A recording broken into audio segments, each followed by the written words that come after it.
pleasure to chair the second session of this conference, and something I must admit which is very close to my heart at the moment, and that's cross-border initiatives within Europe, and especially the role that the EU are playing in some of these cross-border initiatives.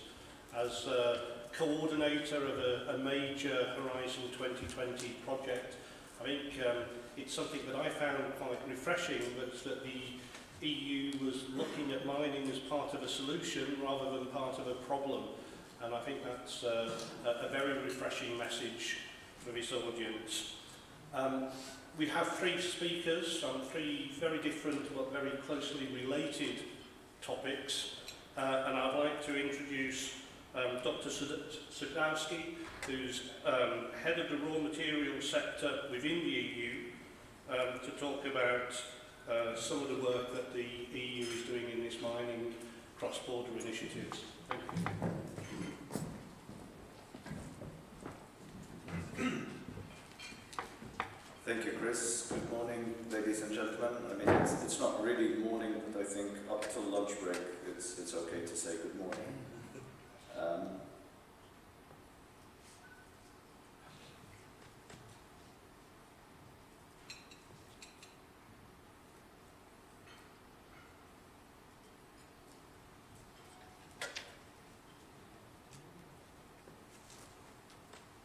Good. So, I don't wish to bother you with the intricacies of the organization of the European Commission, but just so that you understand this slide roughly, it's enough to know that executive agencies are the sort of operational part of the European Commission and is charged with implementing the Framework Programme for Research and Innovation, Horizon 2020.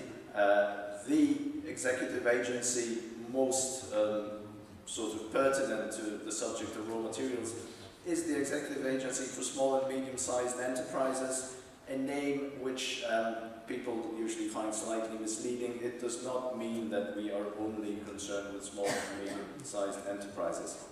It's just a name.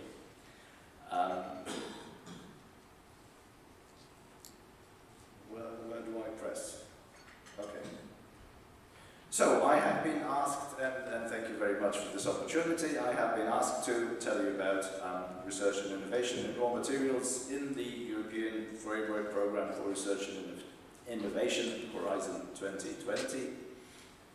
And this I shall try to do briefly. I would like to start by telling you what Horizon 2020 is. Shortly, it is the latest European Union Programme for Research and Innovation, a framework programme that runs for 7 years. It started last year, going until 2020, with a budget of roughly 77 billion euro over the 10-year period. At least that's what it started out with. It represents, represents the, thank you. So it's the means of funding research and innovation, and fits into the larger European Union scheme of acting on growth and jobs, fostering economic growth, addressing people's concerns about society, the environment, and keeping us at the top of Europe's position of the world in terms of position of academic excellence. Now, it is the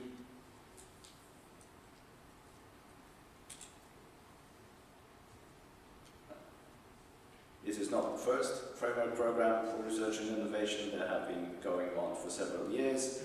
And here you see an evolution of the budget, normalized every year because the duration of the framework programs has changed. The previous one, FP7, was 7 years long, as is Horizon 2020. those before for 4-year periods, and you see that the budget earmarked for research and innovation is growing. It is important to stress that at the time that the budget for Horizon 2020 was being decided on, this was a period when budgets were being cut. The overall budget of the European Union was decreased for the first time in that year, whereas the budget for research and innovation was actually increased, a very important step and an important message, I think. Now, Horizon 2020 has several new features as compared to its predecessors. It has a still more marked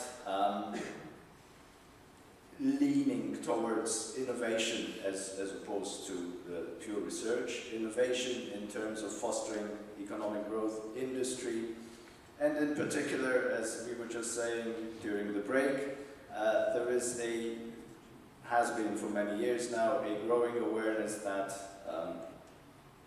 production is important. We used to somehow think it wasn't. Now we are coming back to thinking production is important. More important for you, perhaps mining also is important. Otherwise, simplification was one of the big keywords of Horizon 2020, so there are several features that were simplified with respect to the previous framework programs. And to give a brief overview of the budget, again how it breaks down, there are the three main sort of parts. That is excellent science, which is the European Research Council, which is basic science. There's the industrial leadership part, which is mostly about key enabling technologies, which we will not go into. And there is the societal challenges part, with, as you see, a budget of almost 30 billion, which represents those challenges that have been identified as being important for society.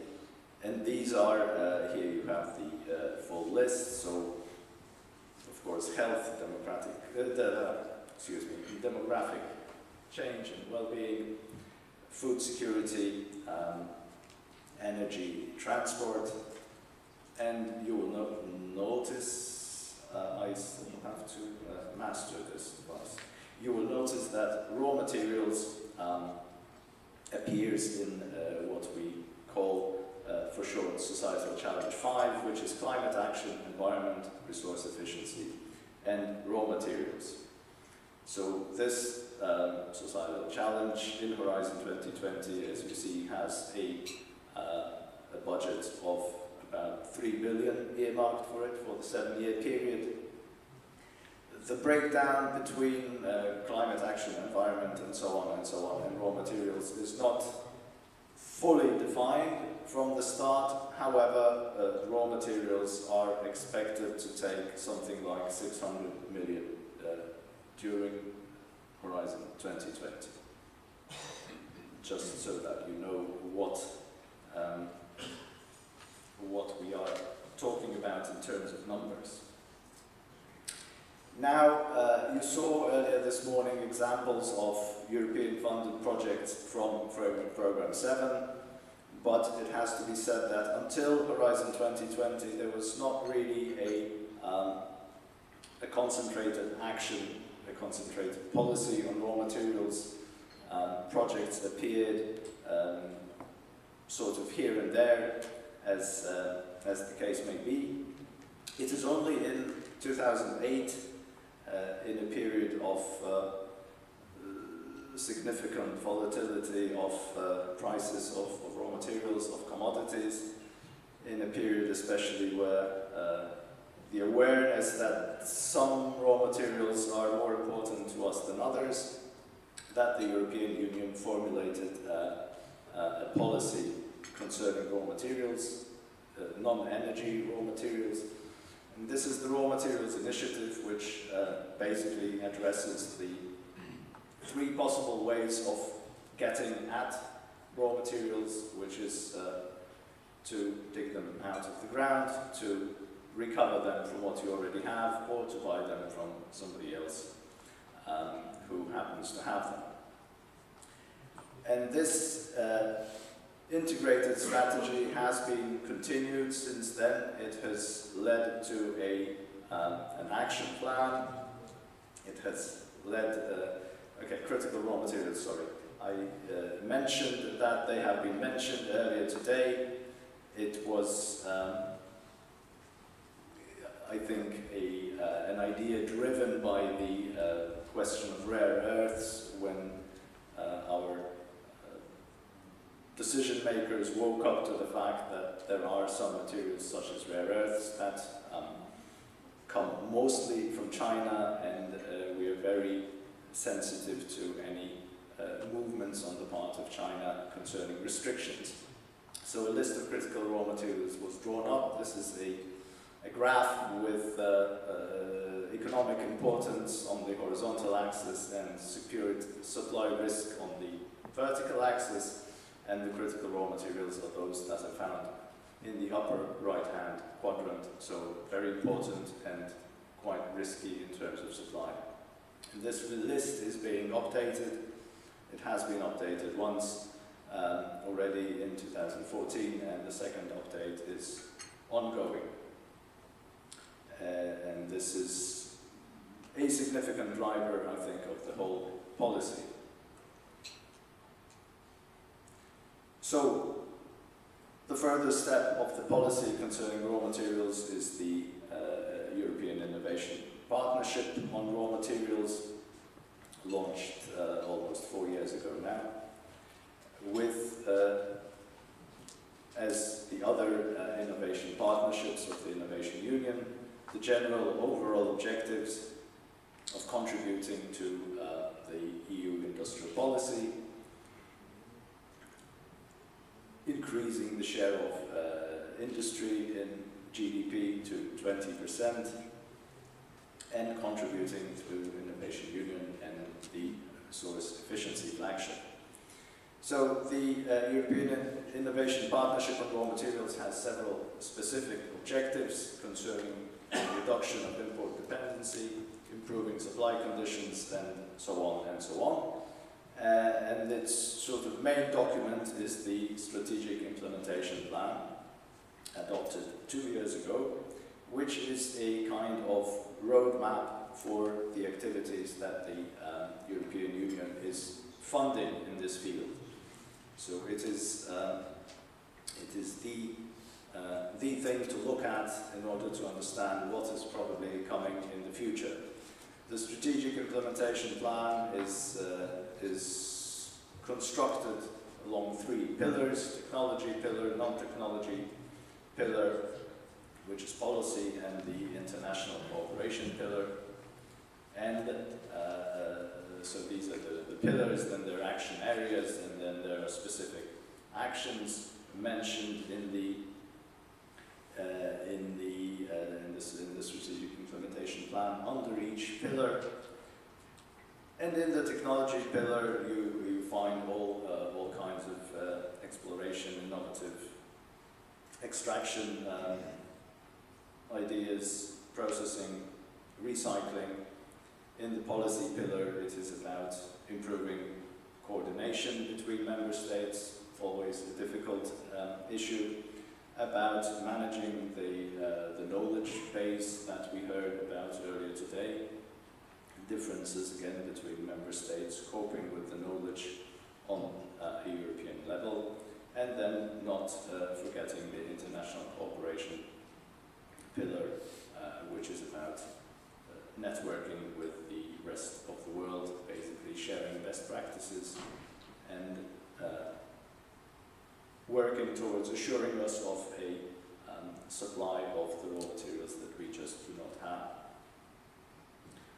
So how does it work in practice, the funding idea? It's a very simple process. You apply with your project on the left side, you drop it into the black box, and you get out money on the other side, sometimes. The black box, I will not be going into details of this black box. It is a process of evaluation. It is, the proposals are submitted within competitive calls for funding, so there is competition among the submitted proposals. These are evaluated by external expert evaluators, and at this point I have to make a slight digression. We always need expert evaluators, such as yourselves. We especially need expert evaluators from industry.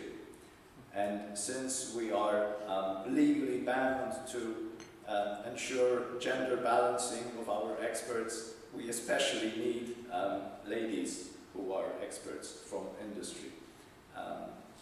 These are worth their weight in gold, if I may say so. So please come and be an expert. All you have to do is enroll in the database to be found in the participant portal. And these are the people we use to evaluate the proposals.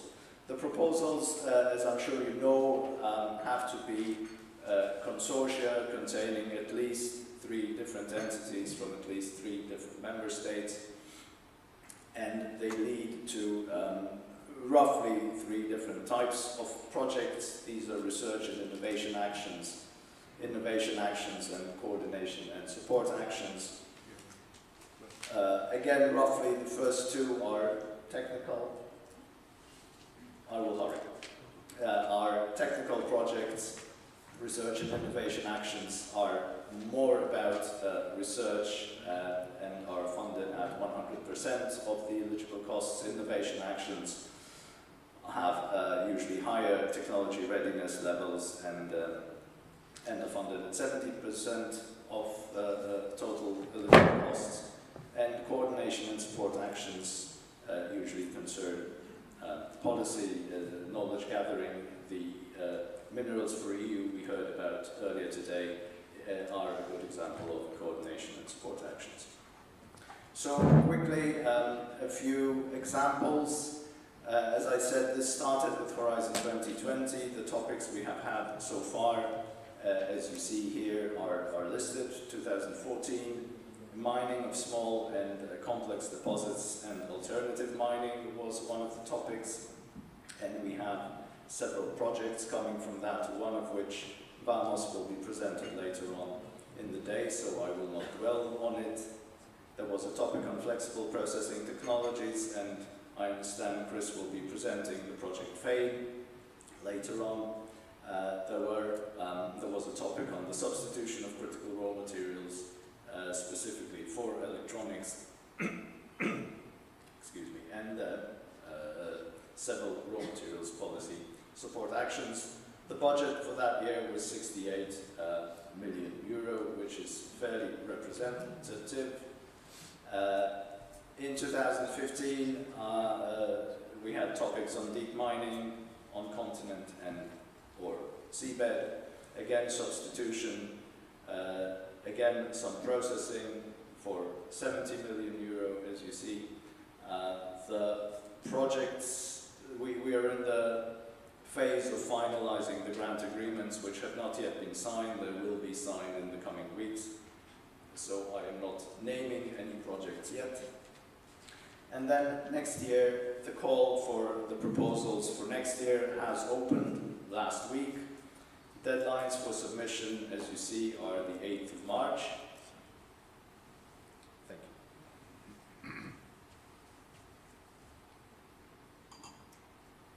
On, again, sustainable, selective low-impact mining, new technologies to enhance recovery of byproducts, intelligent mining on land, this is an innovation action, and several raw materials policy support actions. And the projects, the topics for 2017 are also known, although the calls are not yet opened. And you see, again, we have exploration technologies, processing, sustainable metallurgical processes, and the usual supply of policy support actions on, again, international cooperation, knowledge-based, and policy feedback.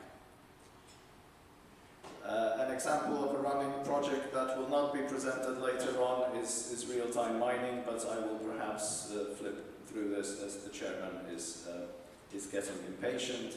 And we don't have a lot, as you will have understood, of statistics yet after 2 calls about what kind of beneficiaries we are funding. But what we do have, I share with you. So you see that in the 2 first years of the calls and raw materials, roughly almost half of our beneficiaries come from industry. The other parts of the pie are universities, research organizations, those are the 2 larger parts, and then consultancies and public administration as well. These have been our clients up to now, and I think that is all I wanted to share with you in this brief moment. Is that okay for time, Chris? Thank you very much.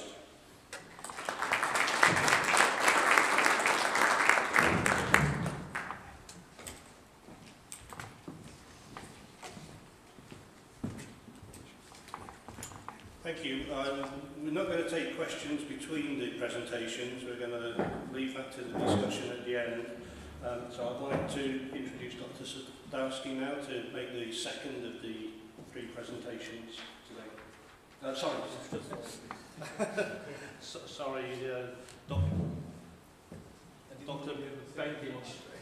Sorry. Shall I do it again? Sorry about that.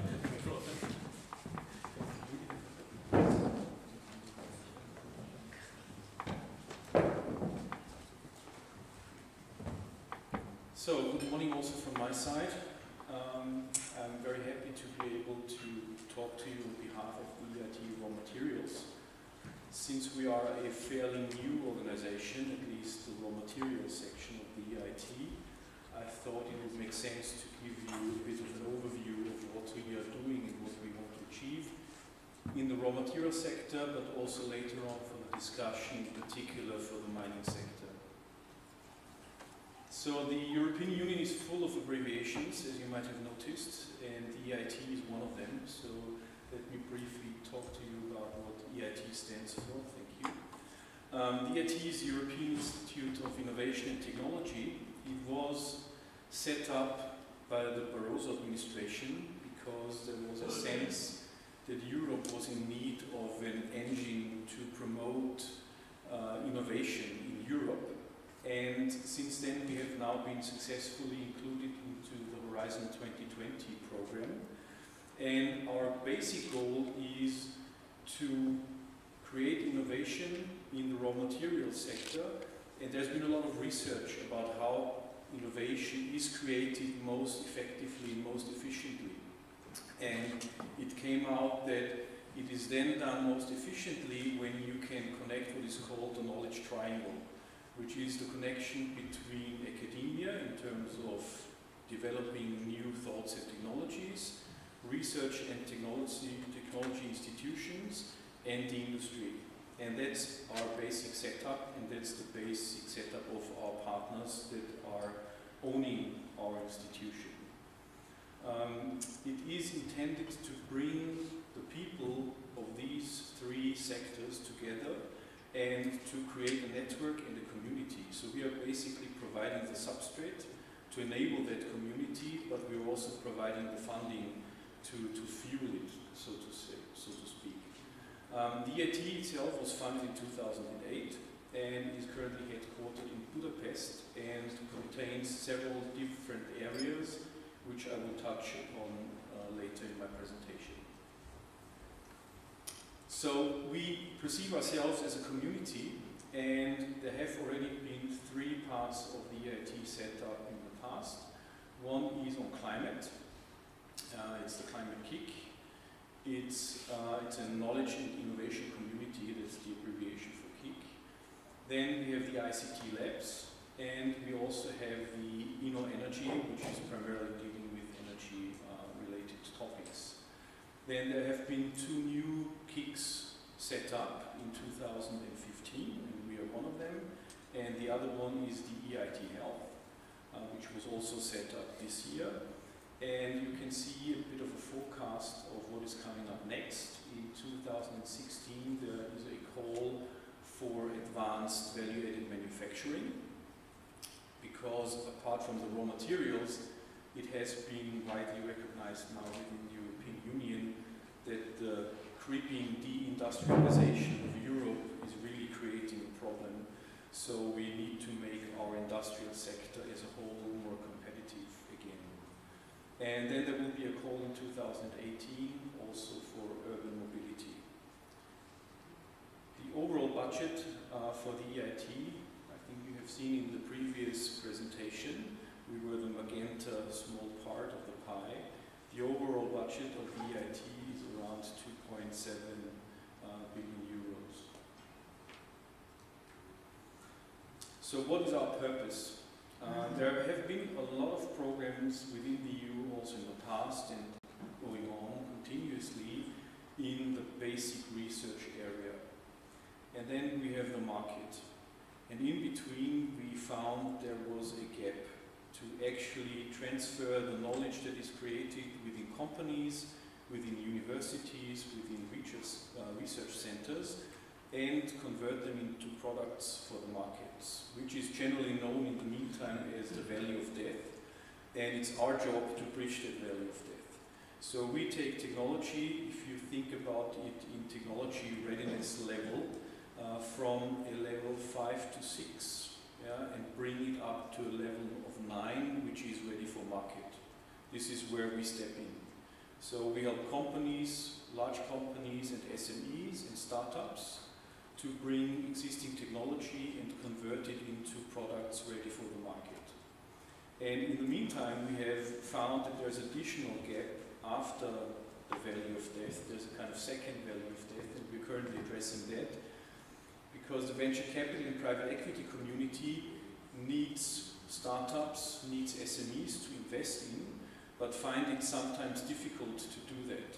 And we find there's a need also to create a vehicle to do direct equity investments from the European Union and participate in the equity of companies.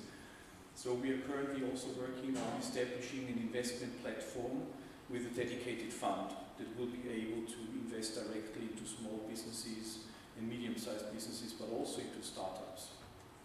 Because what we bring to the table is we connect the research with the companies in the industry, and what investors usually find difficult is in evaluating the risk of an investment. So they don't really know how to assess the technological risk, but they also don't know how to assess the market risks. And we have the whole value chain of the raw material sector within our partners.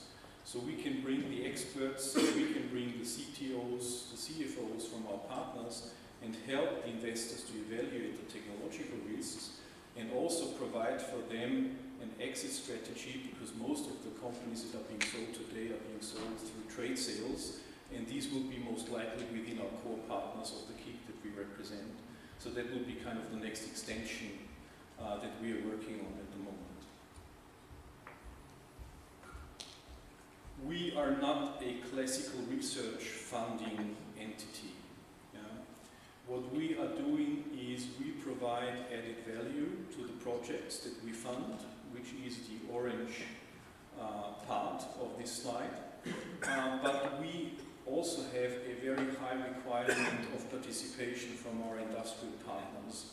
I will come to the split in terms of funding ratios a bit later, but the overall ratio that we have in our projects is 25% funding from our funds and around 75% of funding that comes from our industrial partners. Our overall budget for the next 7 years will be 1.9 billion euros, which includes the 400 million euros that will come from the Horizon 2020 program and the 1.5 million that will come from our industrial partners.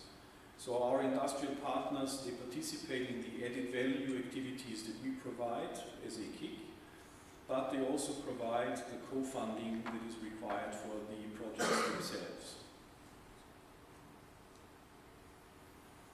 So how does a project normally look like? It's pretty generic, I have to admit.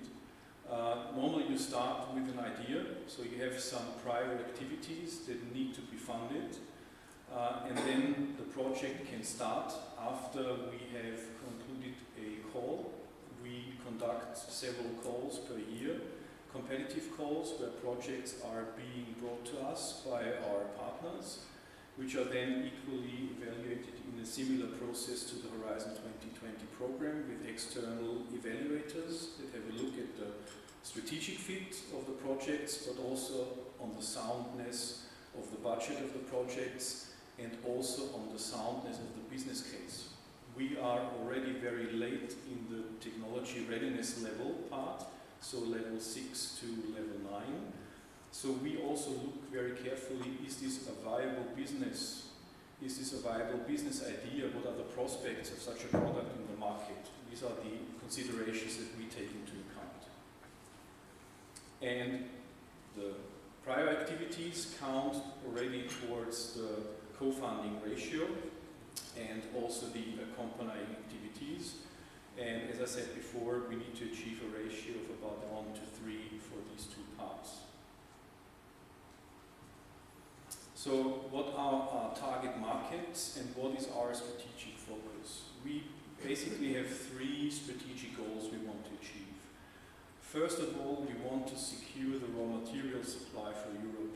It has been mentioned before, there is hardly any country in Europe now that doesn't have a list of its critical raw materials, and most of them have a strategy on how to reduce the number of critical raw materials. And I think it will be a part of our panel discussion later on about the intricacies of that.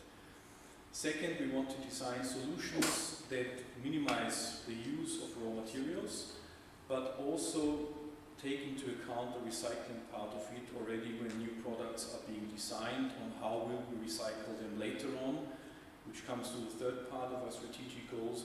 We want to close all the remaining open loops that we still have.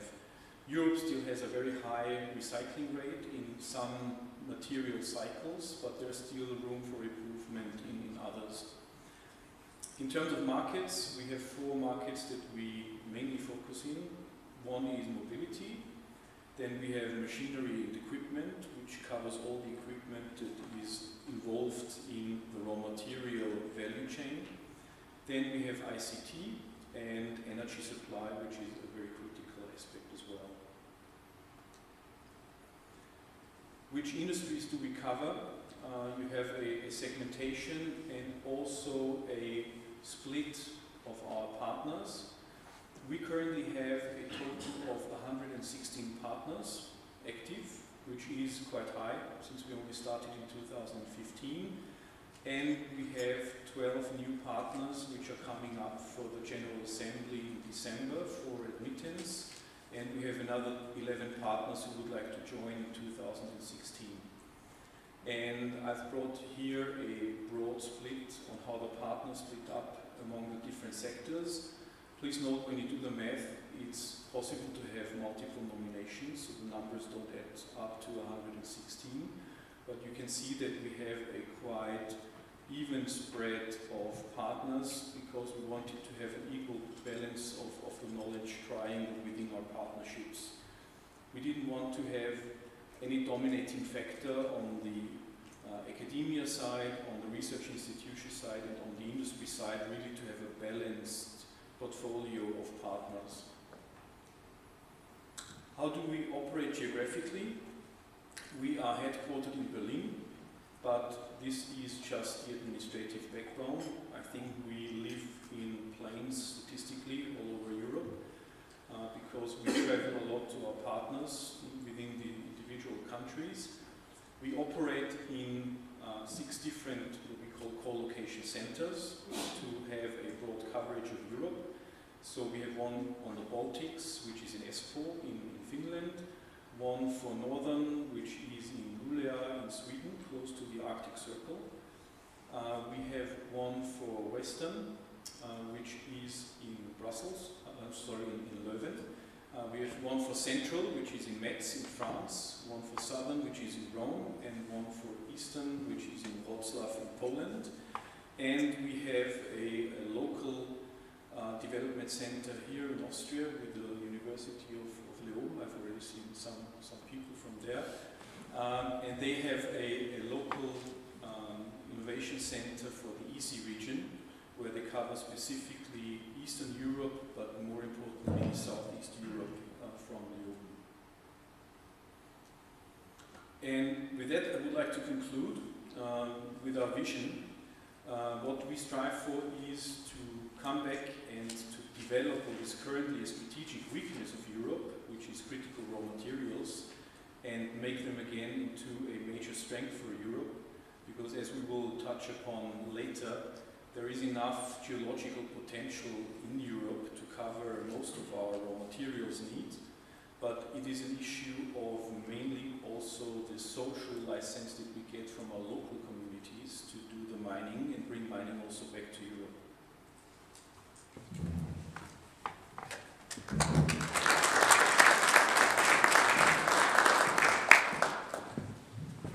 Thank you, Dr. Benkitsch.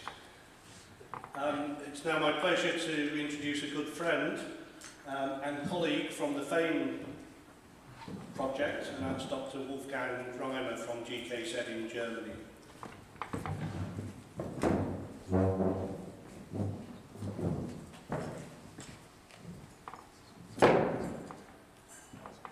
Glück auf, ladies and gentlemen. Glück auf in my mother tongue is also a wording we start with and we do not end with. So might it bring good luck to us. Between euphoria and ignorance tend to affecting European mining entrepreneurship. That's something I wanted to say about because I represent an organization that mainly deals with entrepreneurs. GKZ is a triple helix network composed mainly of SME industry and operates along the whole value chain of raw materials. The presentation is a feedback of many of our members and has been narrated not only by myself but also by Maria Niklas, who is with us, and Dr. Manfred Gödel. So let's start with the euphoria. It was the Spiegel, the famous German magazine, that came up with the cover image of the new Cold War about mining as the subject of a new Cold War. That was in 2008. I hope you still remember. When we have got drunk by this euphoria, we were confronted with the industry's attitude, especially that of the SME type, who show some ignorance because, as you see on the right figure, this is a risk radar prepared annually by the Chamber of Commerce in Chemnitz. There was a losing interest, especially of the SMEs, in securing the raw material supply. Other issues like skills shortage or energy were much more important, and I think this is the first truth I can announce here, that attitudes may change in time. So let's start with the first truth. What is the meaning of mining? What you see here is a mine.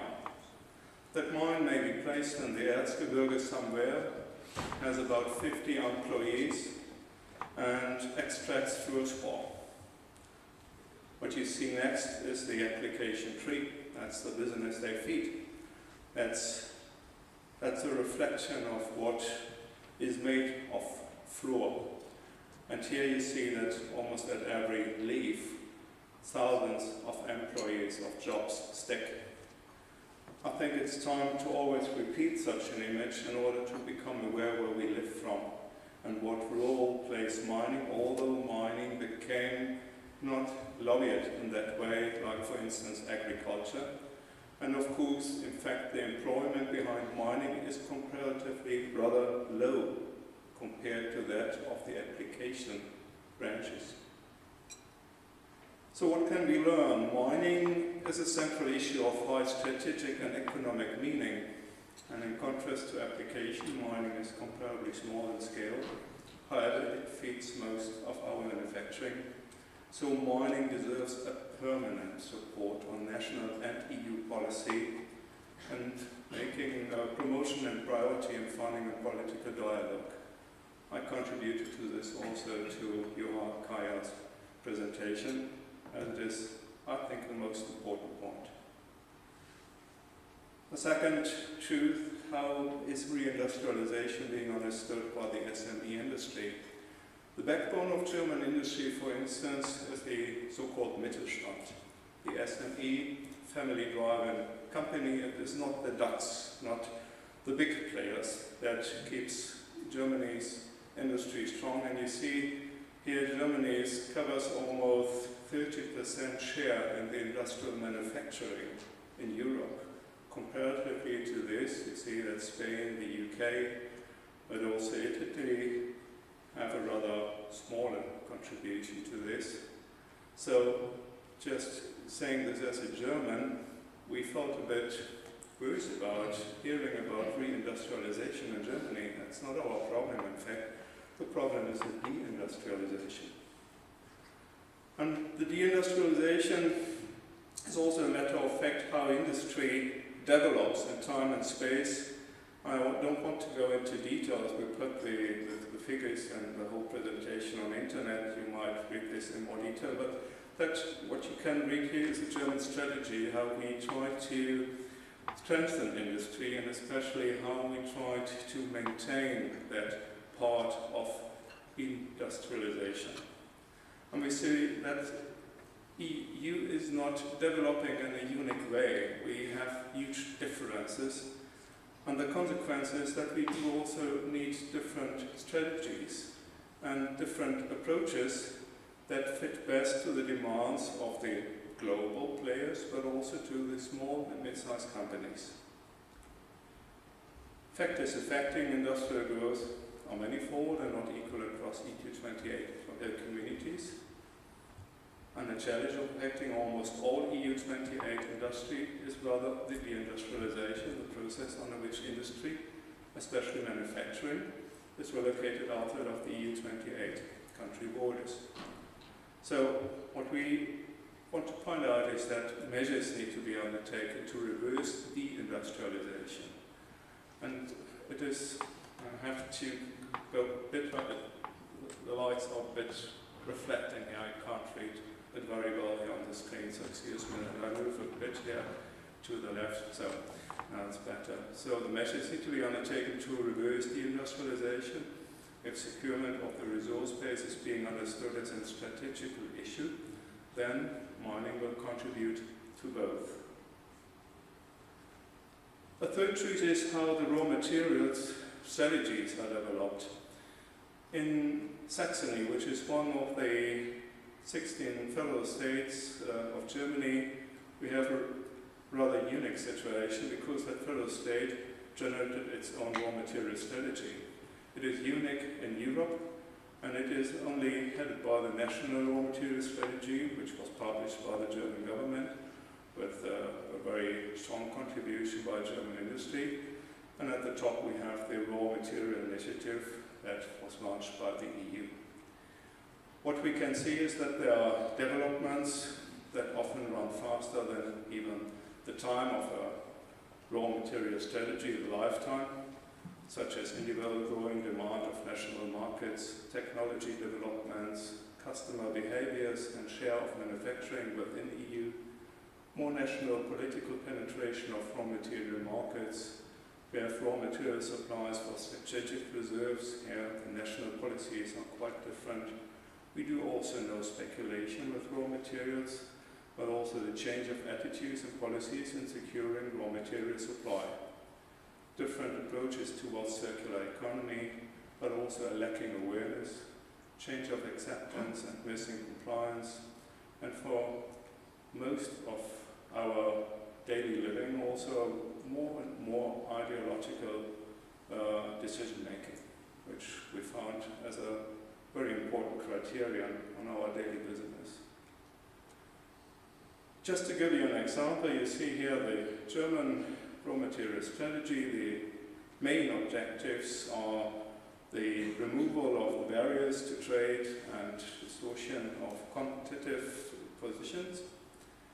but also refining technologies and tools developed for enhancing recycling, raising material efficiency, extending of research programs, etc., but not a single commitment to the exploration and re-evaluation of the national mineral wealth. That was once when I finished my studies, but that is decades ago. Now the Saxon raw material strategy which differs. I just want to exhibit the main difference, and that is that the Saxon raw material strategy shows a clear commitment to mining. And that gave also a reason why, and the justification for a budget released by the Saxon state government, who is going to invest millions of euros into the raw material re-evaluation. And that made Saxony a very interesting federal state and puts it to the pole position in Germany actually, and it's also a part of economic aid. So what can we learn?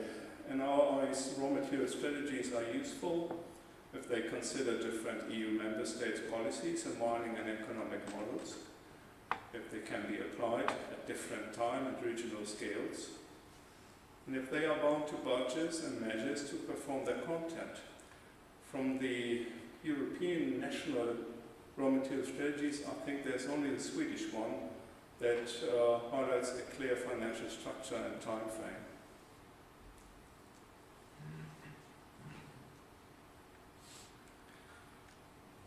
Fourth, what means backward integration? In fact, many of my members have started backward integration. What a nice word. We came from this, means from the primary ore, and now many of the smelters, for instance, operated 100% feeding the smelters with scrap. But even the scrap market changed and suffers the same like the primary ore material market. So what lies next then? To think about a backward integration to feed smelters, again with primary ore. That has been successfully initiated by some Saxon smelters. And one of the famed project members, Auer, is going to extend its business like this. It's a company more than 400 years on the market, and it's a company that is steadily growing, and it is also an entrepreneur. Another example could be the engagement of a solar panel production company, the Solar World, based in Freiberg, with their investigations on the lithium deposit next to Freiberg, to add segments and to expand the value chain, just in order to build their own accumulators to store the energy from the solar panels. And also a kind of backward integration carried out by smaller companies and supported. Many of my members spent a lot of work on this. Finally, it is a chance also to compete with the big global players here, especially with the Chinese. So backward regulation seems to be a first step to reverse deindustrialization along the raw materials value chain. And it is a strategy that deserves special support and assistance, especially in the SME sector, the most effective one concerning securing the resource base, because my members, the small ones, can't buy the stuff from the stock market. And they need to make decisions to secure in a very long term their raw material supply. And they won't have that cash to power raw materials. It means they need a different strategy. And a family-driven SME will make a slightly different decision how sustainable their engagement will be about. Yes, acceptance and social license to operate, that is actually a feature that gets stronger and stronger and affects especially my SMEs. And if you saw the headlines on the newspapers in Saxony, 20th of October, Greenpeace bids for the Vattenfall coal mines. And that's a really interesting feature, as an NGO wants to become a mining company. I don't need to tell about what stands behind, but that is a part of a dark cloud that appears at the horizon that effectively has much influence even on the political decision making.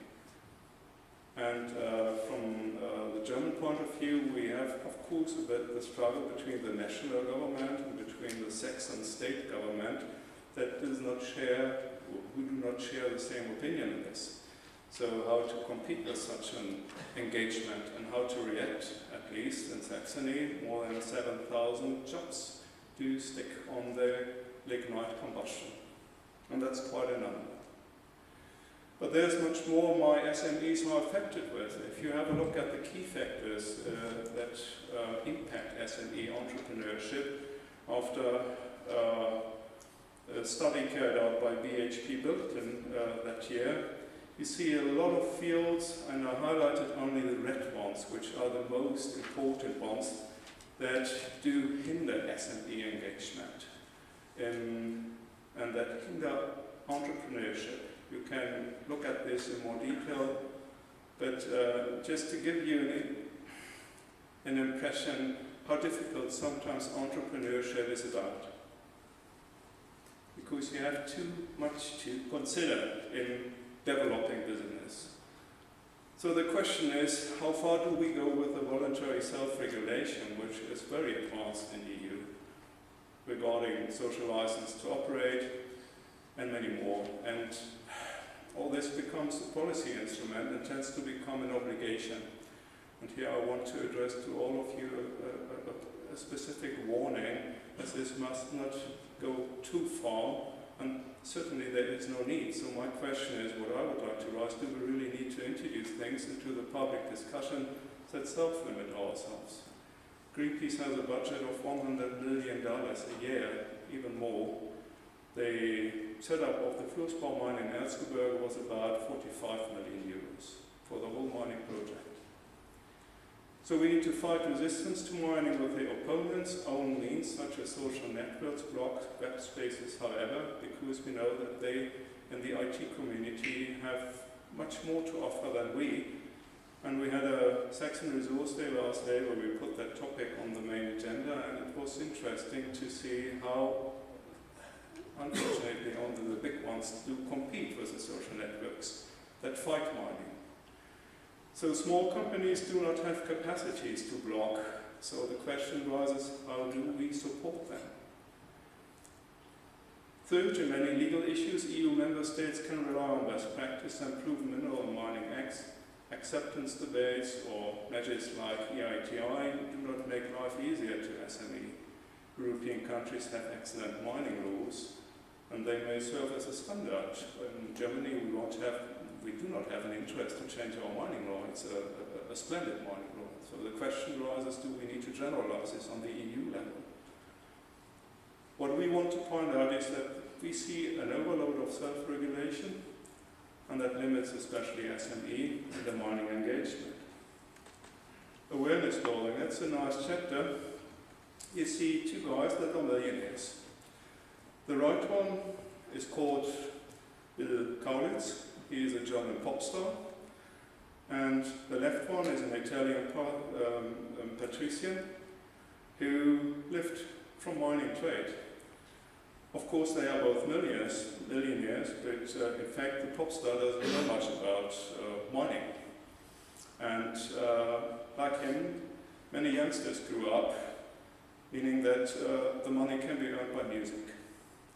That's the first awareness building problem we face, that the modern ideals do not come from the mining patrician families, but from the music, just to give you an example. But our daily life is also so complex and changed that much that it's now very difficult to get aware about the raw materials. So you see in the former times that you see the first row, we have printing letters made up of lead.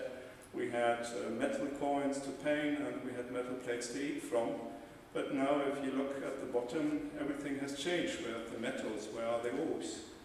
And of course that hinders to be aware about raw materials in our daily life. But even 30 days are enough to change a complete school system. To the left you find my school book where I was first addressed with to become a mineralogist. And it was titled Geological, die uns angeht, geology that matters. And I got, for Christmas gift, a box with chemistry just to operate my own lab. And certainly my father had also the time to share with me and to carry out the very vast experiments with all the blow-up and you know. To the right, our geographical books, they mention the tourism geography of the Northern Hemisphere, social things and so much, but you won't find mining until the problem starts. So in times of IT communication, mining and mining-related business needs to speak the language of their opponents or job seekers, because my SMEs want to have skilled workers and they look for the job market exactly for the youth, for these young people, but you can't find them if they are not attracted and sensitive to the raw material matters. Social networks might help. The question is, how do we best set this in motion? And a very good example is the one that has 2 years ago launched by the EC. Just follow this link. You will find an interesting YouTube video to make young people more sensible to mining. Next is the standard and what stands behind mining. I think there's not much to say because we had the Imery's presentation today, and it showed that Europe really is a mining region. And we must not forget the industrial minerals. They do much deliver to the overall mining in Europe. And again, here we find a lot of entrepreneurs. And what's interesting is that especially, and this we see in the Horizon 2020 Research and Innovation Programs, that especially the SMEs deliver the industry driven networks with many good ideas. They operate in niche markets, they have to compete with the big ones, so it means they need to be a bit better than the others, and that generates quite often super interesting ideas, and one that made us successful with the FAME project came from such an entrepreneur. So what did Nicholas Hayek say, the founder of the famous Swatch Group? When I met him, he told me in such a discussion, I regard myself as an entrepreneur, not as a manager. I think there's no need to say more. Framework conditions, that's a topic that affects more and more mining entrepreneurs, not only in my network. We have different attitudes to compete with our competitors. Just to give you the China example, the EU technical aid philosophy fundamentally differs from that of China. The question is, how far can we go to gain market access and to share? Is it only done by good governance, by framework conditions, by having a dialogue? And looking at the H2020 program, of course, we do limit ourselves. That I must state. In Germany we learned about this, and in the last coalition there was a fundamental paradigm change in the German technical aid. It turned to an interest-oriented development aid. And to the right you see a photograph which pictures stuff of us and cooperation with the GIZ, where we invited sub-Saharan African countries to the Erzgebirge, but mainly in order to channelize their interest to our industry and vice versa. And it functions very well. The question I have to raise is, how can Europe define technical and development cooperation in EIPRM? And how can raw material partnerships can be seen as a best practice? And with government supporting mining entrepreneurs is always not the case what my SMEs are looking for. It's not, in fact, a door opener in the short term. In the long term, yes, but to be honest, the SMEs don't have the time to wait. Coming to the end, I want also to put some light on the buzzwords that are around us. The most famous one certainly is our German Energiewende. There's not much to tell. But in Freiberg itself, they already announced a Rohstoffwende. How far does this go? Do we need mining in the future? Can we make everything circular? What is closing the material cycle? Attention about biology-driven raw material policies is, I think, one of the most important issues of our time. Yesterday we had the energy vendor, today it is the rohstoff vendor, and I also want to give attention about the buzzwords. Closing the cycle, in the truest sense of the word, means that closing the cycle makes mining superfluous. Do we really like this? And do we really want this? And I think we all do know about what it means. But our competitors who fight against mining will put that word right from our tongue and do it put it in the opposite way of its meaning and fight against mining with the same wording. And that's why I would rather think twice about using such buzzwords. Excused. The last truth, that is how can SMEs can benefit from research and innovation programs. We have heard a lot about this, and we are in a steady conversation with stakeholders, with EIT, KIC and others in order to get the slot and to make SMEs most appropriate to contribute. But of course, first of all, for an SME, it's quite a difficult task beside the daily business to write a proposal for a very complex research program. They have to make up an own business model in participating in these business fields, applying for financial means from research programs. But of course, we need to stay to our convictions. We once set up, also in the EIP, but also in the strategic implementation plan of the EIP RawMaterials, where I participated in as a member of the operational group. And of course, then it's quite worse to see that after a call, we obviously have lost interest, or that the EC lost interest in their own resources. One example given here is the consequence, or is the result of the last call, SC511D. The winners were not targeting a single European belt. Mr. Antonov highlighted the belts and showed the prosperity that can come from such belts. But it was interesting to note that obviously, as all the proposals didn't target this, the proposals that have been awarded didn't target these belts. So what's the question? That the EC lost interest in their own onshore mineral resources? Or what other reasons are behind? And it's also to quote that the SME share of rather than 25%. That's also not in line with what we wanted. Case 2 is that micro SMEs do suffer most from the complex application work, and even the micro SMEs have lots to offer. So I think we may discuss it later on in our today's discussion fora, but we need an encouraging path to let more participate with small and mid-sized enterprises, so that we can avoid slogans or let's say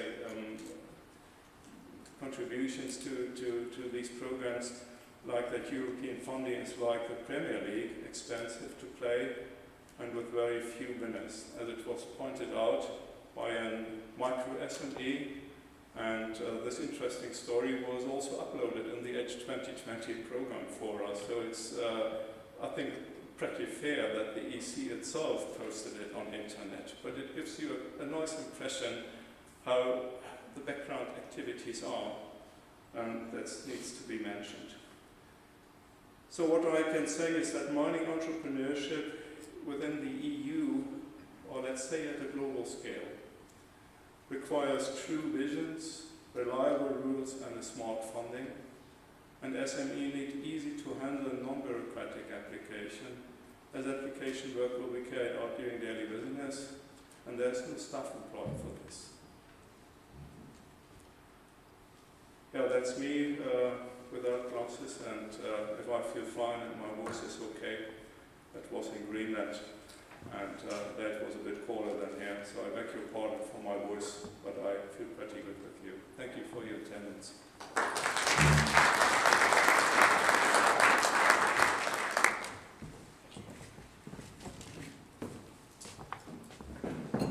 Thank you there, Wolfgang, and it's really on that last point I would like to pick up on and start and initiate a discussion, initially with the members here at the table, and then throw it out to the audience.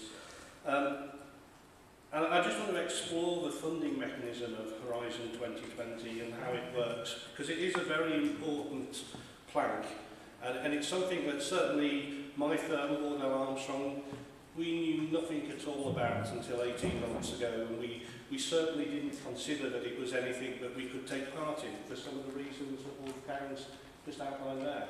And I'd just like to pose a few questions, and obviously I'd like to ask Dr. Sadowski to comment first and then throw it open. And that's really, how do we get better engagement of the SMEs and industry in these programmes? What can we do to encourage take-up? And especially, I think, the point raised by Wolfgang there, that the time taken to prepare the proposals is quite immense. And there's no payback for that proposal writing if you lose. So it puts some people off from the start. And I suppose also a very important question, and one we should touch on, 2020 isn't too far away. And what comes post-2020? Is this an initiative which is running up till 2020 and then ending, or is there a carry on and a life post-2020? So, Dr. Sadowski, if you could comment first. Okay, so to start from the back, as it were, what comes next, as I showed you a slide, Horizon 2020 is the 8th consecutive Freiberg program for research and innovation. So there is good reason to suppose by extrapolation that there will be a 9th and a 10th, and most probably work has started on Framework Program 9, whatever its name may be, because it's a lengthy process, as usual in the European Union. It is a consultation, Commission, European Parliament, Council, all the governments and so on. So most probably, yes, there is nothing to suggest that it ends with Horizon 2020. There will be. That's good news for everybody. Then I have, of course, forgotten most of your questions. One of them was how do we engage with the SMEs and industry better? The take-up, there's still a lot of reservation behind many companies taking part. And have you any ideas, has the EU any ideas for how to encourage more take-up by SMEs? Well, the take-up, SMEs have been recognised as something of importance already, I think, a few framework programs ago. The tendency is to help, and so most of the simplifications that were introduced in Horizon 2020, which incidentally not everybody is happy with, but there is no way of making everybody happy, but the simplifications, administrative simplifications, were primarily the thinking behind it was to make life easy for SMEs, because they do not have a large administration to cope with the paperwork usually. So they would like something simple. You know, I do this, I get paid, and that's it. Then there is a whole new instrument in Horizon 2020, which is called the SME instrument, which is money dedicated only to SMEs. Non-SMEs need not apply, as it were. And this is where the name of the executive agency I am from comes from. It's the executive agency for SMEs. So SMEs have their own targeted program, and they are also welcome. And okay, we do what we can in terms of trying to improve the system from framework program to framework program to make them even more welcome. It is a fact that, okay, it's a law of nature that there is never enough money. And this is also true for our funding programs. So if you look at the statistics, yes, most people who apply do not get funding because a lot of people apply. There are a lot of consortia who apply, and there is only so much money. That's the basic cutoff. So in that sense, yes, most of our clients are unhappy because they have not received funding. But I mean, I don't buy the argument that people don't apply because it's too difficult. It's too difficult because too many people apply. So there is more interest than there is money for. And this, okay, I'm sorry, I'm powerless to increase that money. And I think it's worth reminding people that the funding mechanism now for under the Horizon 2020 programme is 125% of the salary costs. So that again, I suppose, does make an attempt to interest industry, whereas in the past costs have been limited at 100% or less. At least is now a reflection of that in that 125% of the full salary costs, plus all the add-ons, all the consumables, etc., are totally eligible for funding. But perhaps if we open this up to other members of the panel, have you any experiences from Horizon 2020 about engagement and getting the message out that there are these funding mechanisms around for people to look at? Yeah. Well, actually, I've been working with EU-funded projects from 1995. I think that during the years, the application and evaluation process, it has become more efficient in the Commission.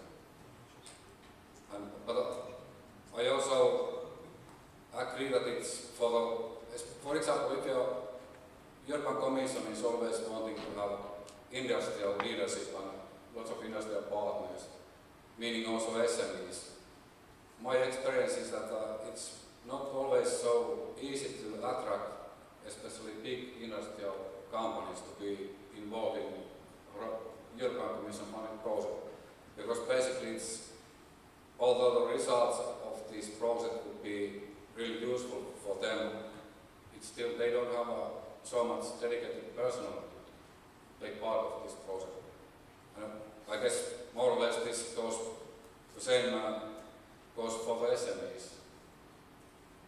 And there should be something that probably the European Commission would be improving. As you said in your presentation, going east to more easier application process. But perhaps, Wolfgang, you could comment there on, you represent a lot of SMEs. I know one of the things that's always questioned to me from some of the SMEs is how intellectual property is going to be respected, and are things going to have to be divulged to the outside world, and that perhaps there's some reticence there as well. I think this is an issue that will come up specifically with the next work programs at TARCA, IR, and TRL, where we do approach TRL 6 to 9. And I think the question must be answered by Dr. Benkitsch, as he is much closer to this than me. So I will skip this question, leave it for Dr. Benkitsch, but want just to point out two things regarding the EASME-related issues. First of all, you mentioned you are lacking of evaluators, and many evaluators, if they would come from industry, would, to be honest, need a better compensation for doing their work. So far, if you are an experienced person, then it's better that you go for a project proposal, but not to review it. You earn more money, and to be honest, we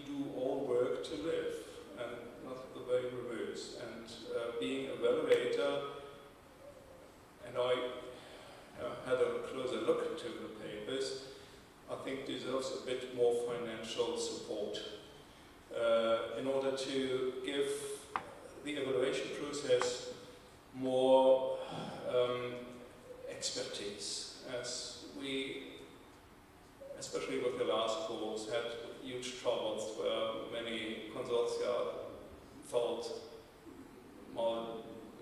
treated. And perhaps it's also a consequence of this, that evaluators are missing good ones. And the last is, of course, we count on H2020, and we hope that the future development of Europe will maintain this. That would be great. And even greater it would be to put raw materials first, then resources, then environment, and then climate. I'm asking myself, why are we number 4 in that title? The meaning of this should give raw materials, even in the PR work of the EU, more importance. So possibly a work program for after 2020 would give raw materials green light. Dr. Benkitsch. Maybe I would like to comment from 2 perspectives. One is having been an entrepreneur now 3 times myself before I joined the EIT, and second also as an evaluator, because I sit on some of these calls as an evaluator. To cover maybe the first point, it's easy to cover the compensation of evaluators. What we do is we count about half a day per proposal, per evaluator, and each evaluator that comes from the industry is compensated with 500 euros per case, which makes 1,000 euros per day, which is, I think, commensurate with the income level also in the industry. The logic that the proposals follow is a normal business logic as much as possible. So what we ask in terms of proposals is a 20-page document. So it's not a PhD thesis size, it's 20 pages. And we ask for things that the entrepreneur should make up his mind himself in his own interest before pursuing a project. So we try not to be irrational in the requests, in the proposal. I think there's a lot of fear factor about the unknown, because the black box, to many people, I think, is unnecessarily a black box. The process is unknown. How projects are evaluated is known. And it is a peer review process on purpose, because it was established that peer review is still the strongest tool that we have in evaluating the prospects of a proposal. I think the fear comes from that SMEs don't have experience in writing those proposals, so they don't know for which audience they are writing. They have no access to the evaluators, they can't ask them questions. So the advice I would give to SMEs is organize yourselves locally. I know, for example, in Austria, the FFG has experts in Horizon 2020 proposals writing, and they would be happy to help any SME with all content or structural issues that might arise in writing such proposals. So SMEs can share the burden of being a part by splitting the costs and tapping into the resources that the local governments are providing to them. Because if you apply as an SME to a project that we fund, there's 10% extra points if you are an SME. Yeah, so it is highly encouraged for SMEs to participate. And I hope that we are being rational in what we ask from them. Okay, I'd like to open up now to the floor. If anybody has any comments, questions, and especially any comments and questions to members of the panel here.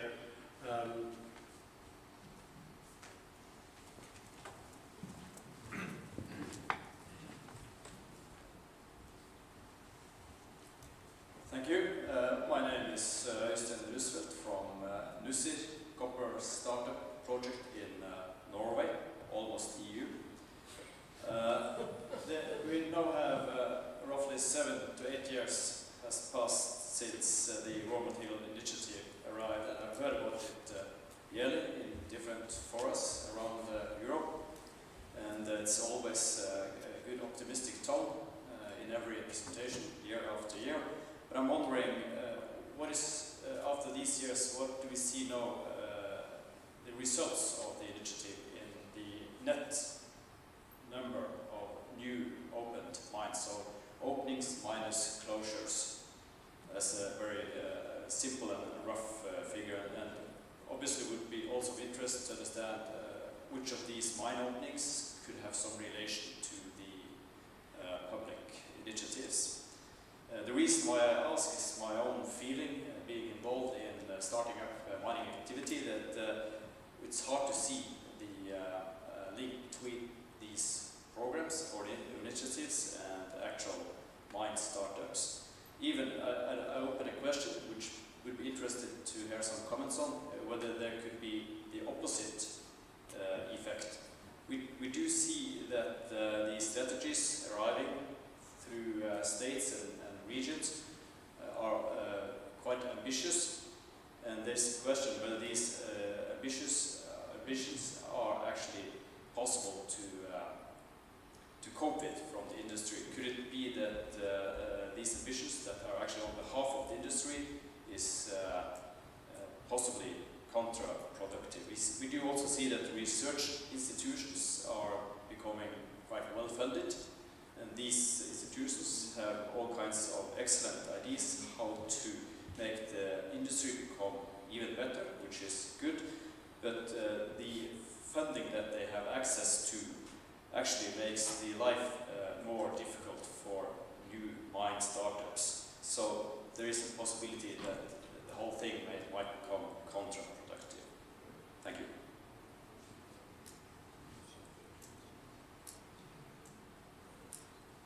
I'd just like to make one comment on that, and there are very interesting observations there. I know with the FAME programme and what we learnt about the evaluation and what we learnt about the reasons behind the funding for that particular call, is that the EU wanted to fund programmes which had or would result in a demonstrable impact on GDP and job growth. So they only wanted to fund things which actually made a difference. And I think that was very encouraging. There was that acceptance that mining was part of a solution for Europe. It wasn't part of the problems of European industrialisation, it was part of a GDP growth solution. So that projects were being funded and are looked at in terms of what impacts they can make on actual jobs, whether it's jobs in mines, whether it's jobs in equipment manufacture, whether it's jobs in consultancy services that could be sold outside the EU. As long as it had a positive impact on GDP, that was something that was regarded as what was needed as part of the project. And very much the projects need an exploitation phase of the project, so that anything that does come out of the project, it's not seen as being an academic exercise, it's seen as being something which can be transferred through to the marketplace. Are there any other questions from the floor?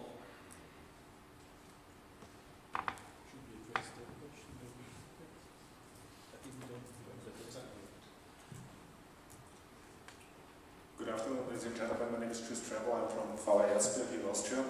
We are mining, so I'm coming from the operations business, so to say.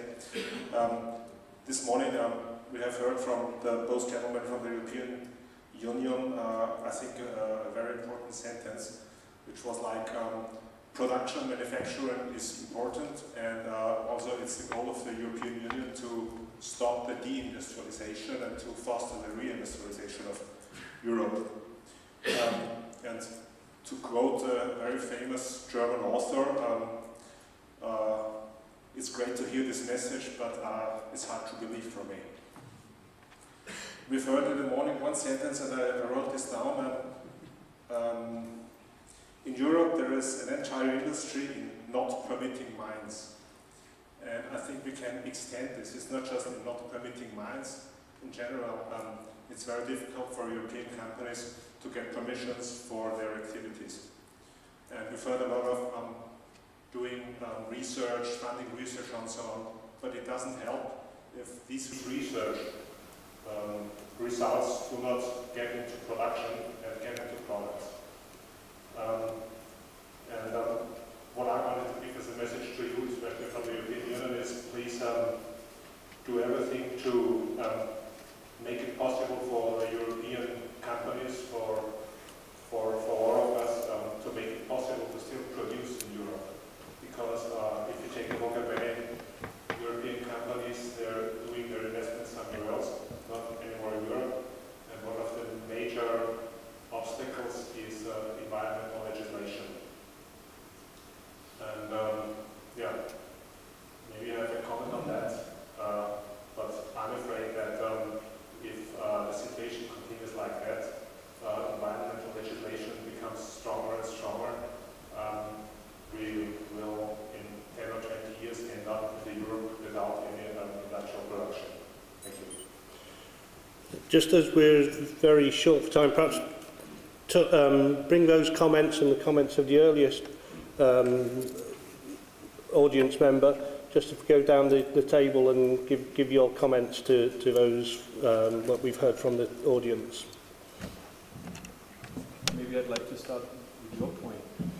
I mean, the issue we are facing, the deindustrialization, the disconnection between the end consumer and the production side, is a generation problem which will take time to overcome. Yeah? I mean, my children think that the power comes from the plug, the tomato comes from the supermarket, and the car comes from the car seller. Yeah? They don't know where it originally comes from. So that disconnection is a deep entrenched one in society, and it will take time to overcome that. The issues are high on the agenda of the European Union, but then there's a gradient down to the local community. Yeah, mining is of importance to the European Union, we've heard that, and it's true. And when you come to the national government, it's still high on the agenda. And then when you come to the local community, mining is important, but please not in my backyard. Yeah? And that's where the social license comes in. And that's where I would like to sensibilize the mining community is, I've heard words today like opponents, and NGOs are opponents. They will not go away. We have to treat them like stakeholders, like we treat our shareholders, like we treat our workers. They are an interest group which needs to be addressed. And if we do it passively, it will create an issue. If we do it actively, and we get a social license from the communities, and we involve the NGOs early on, it doesn't make it easy, but it makes it easier. Just to give an example, there's currently a project going on in the Nordic region where a large international mining company has found a new resource for an ore, and it happens to be a natural habitat. Yeah? And the local government is against, the national government is pro, and we will see and we will help on establishing a mine and a license for mining in a natural habitat. And we would like to use that lighthouse project because a larger mining company can put more resources to that and develop kind of a blueprint also for SME mining companies on how to get a social license, because that's the important part, and I think that's where a bit of the sensibility fails.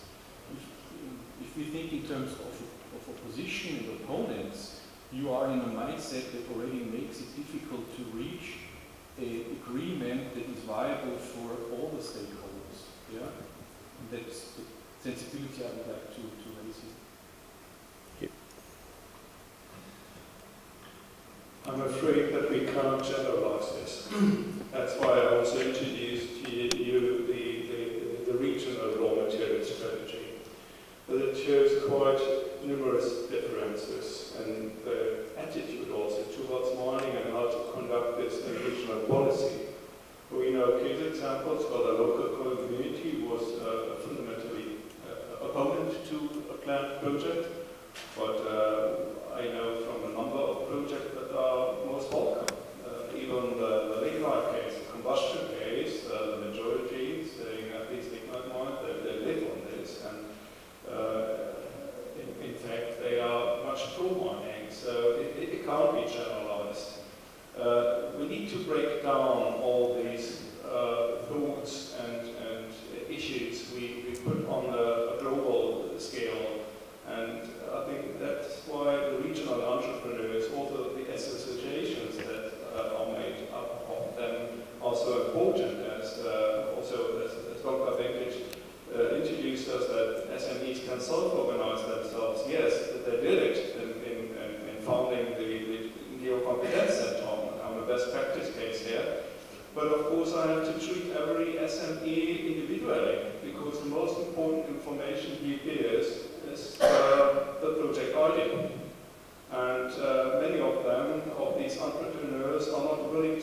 simplify its idea on an unknown or hidden table. And in this sense, the structures we compose and we construct need to be more clear, more transparent, and more safer regarding IP issues, etc.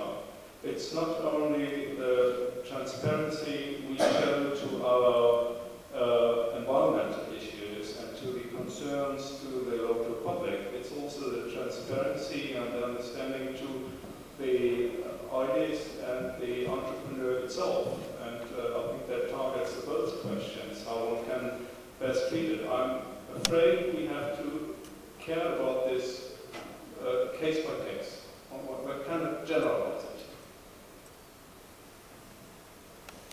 Yes, I'm not sure if I'm on the track, but you were talking about the environmental laws coming most strict in Europe. Or was it that, yeah.